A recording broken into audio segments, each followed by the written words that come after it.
स्वागत है आपका अपने ऑनलाइन लर्निंग परिवार में। आज हम यूपीटीपीएससी की जो इतिहास पूछे जाने उसमें आधुनिक इतिहास का ये सेकंड पार्ट है। जितने भी महत्वपूर्ण पॉइंट पूछे जा सकते हैं वो आइए एक एक करके देखते हैं। यदि पहला पार्ट आपने नहीं देखा तो जाके पहले आप उसे देखिए, उसके बाद इसे देखिए। तो आइए देखते हैं।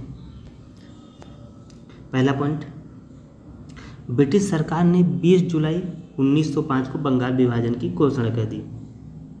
ये काफ़ी महत्वपूर्ण पॉइंट है। अगला पॉइंट, 16 अक्टूबर 2005 को बंगाल विभाजन प्रभावी हो गया।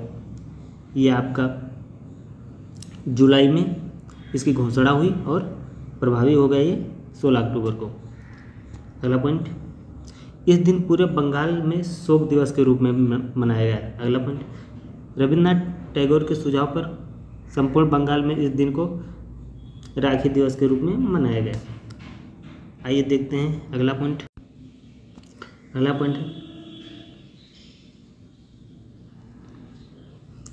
बंगाल विभाजन लॉर्ड कर्जन 1899 से 1905 के काल में वर्ष 1905 में हुआ। तो ये काफ़ी महत्वपूर्ण पॉइंट है कि बंगाल विभाजन किसके काल में हुआ, तो ये लॉर्ड कर्जन। अगला पॉइंट, स्वदेशी आंदोलन के आरंभ का तात्कालिक कारण क्या था? स्वदेशी आंदोलन का तात्कालिक कारण बंगाल विभाजन था। तो यहाँ से भी महत्वपूर्ण पॉइंट बनते हैं। अगला पॉइंट, स्वदेशी आंदोलन के समय आंदोलन के जनप्रति समर्थन एकत्र करने के उद्देश्य से अश्विनी कुमार दत्त ने स्वदेश बांधवत्व समिति की स्थापना की। जनता का समर्थन प्राप्त करने के लिए ये समिति बनाई गई थी। अगला पॉइंट देख लेते हैं।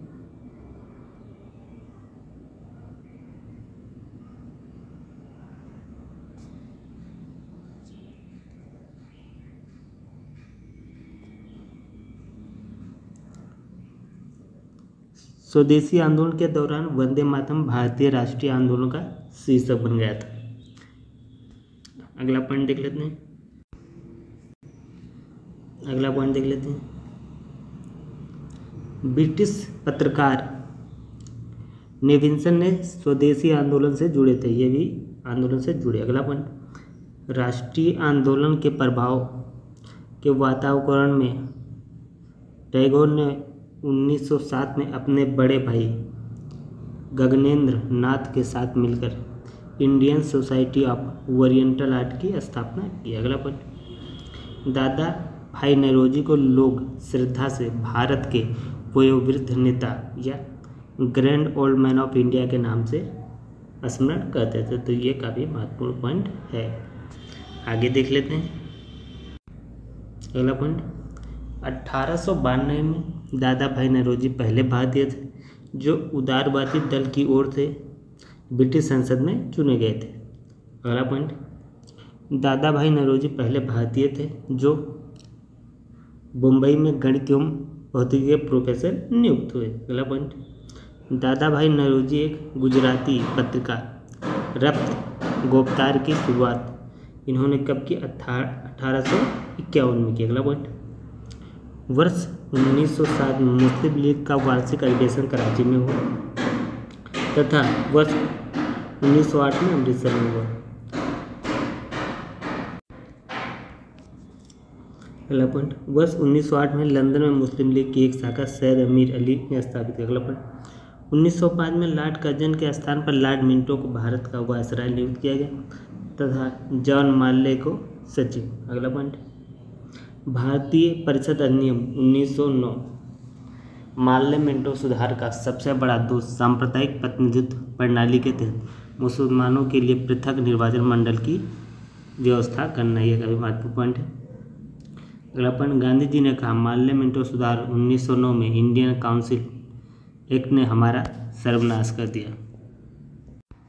अगला पॉइंट, वर्ष 1916 से 1922 तक का कार्य इंडियन नेशनल कांग्रेस और मुस्लिम लीग के बीच मतभेद का था।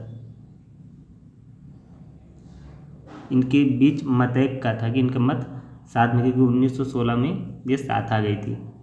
अगला पॉइंट, अप्रैल 1916 में तिलक एवं सितंबर 1916 में एनी बेसेंट ने अपनी होम रूल की स्थापना की। अगला पॉइंट, बेसेंट ने कॉमनवेल्थ और न्यू इंडिया तथा तिलक ने मराठा और केसरी नाम से अपनी लीग का प्रचार किया।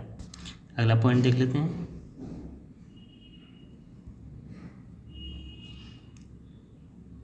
तिलक द्वारा जो स्थापित होम रूल लीग के प्रथम जो अध्यक्ष थे वो जोसेफ थे तथा सचिव थे केलकर जी। अगला पॉइंट, एनी बेसेंट द्वारा जो स्थापित लीग थी उसके सचिव जॉर्ज थे। और अगला पॉइंट, जो गांधी जी का जो जन्म है ये 2 अक्टूबर 1869 को गुजरात में हुआ था, पोरबंदर जगह पे, और उनकी जो शिक्षा थी प्रारंभिक वो राजकोट में हुई।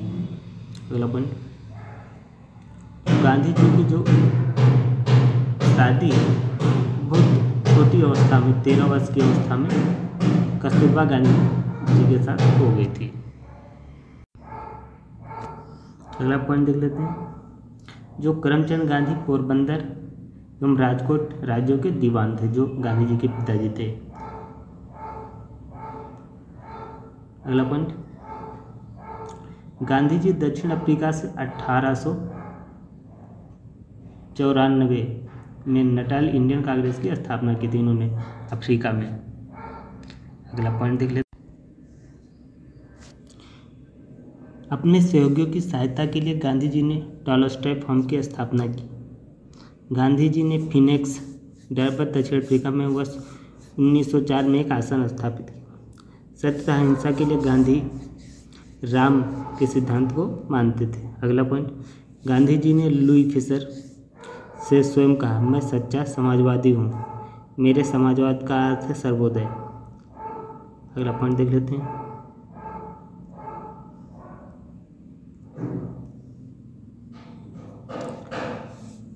गांधी जी के समाजवाद में मार्क्सवाद की झलक भी दिखती है। अगला पॉइंट, गांधी जी के सत्याग्रह सिद्धांत में सत्याग्रही का उद्देश्य शत्रु को पराजित करना नहीं बल्कि उसका हृदय परिवर्तन करके उसे अपने अनुकूल बनाना है। अगला पॉइंट, गांधी जी 24 की उम्र में 1893 में गुजराती व्यापारी दादा अब्दुल्ला का मुकदमा लड़ने के लिए अफ्रीका गए थे, अफ्रीका के डरबन शहर गए थे।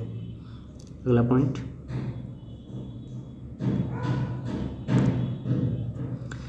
गांधी जी ने सर्वप्रथम 1901 में आयोजित कांग्रेस का जो कलकत्ता का अधिवेशन था उसमें भाग लिया था। अगला पॉइंट, महात्मा गांधी ने वर्ष 1905 में अहमदाबाद के क्षेत्र में सत्याग्रह आश्रम की स्थापना की थी। अगला पॉइंट, महात्मा गांधी ने विदेशी वस्त्रों को नष्ट करने को राष्ट्र के आत्मसम्मान से जोड़ते हुए कहा था कि विदेशी वस्त्रों की बर्बादी ही उनके साथ सर्वोत्तम व्यवहार है। अगला पॉइंट देख लेते हैं। तो ये रहा इसका पार्ट सेकेंड। वीडियो आपको कैसी लगी कमेंट करके बताइएगा। यदि अच्छी लगी है तो इसे लाइक कीजिए, शेयर कीजिए और चैनल को सब्सक्राइब कीजिए। आगे की जितने भी इम्पोर्टेंट पॉइंट है वो आगे के पार्ट में कवर किए जाएंगे। धन्यवाद।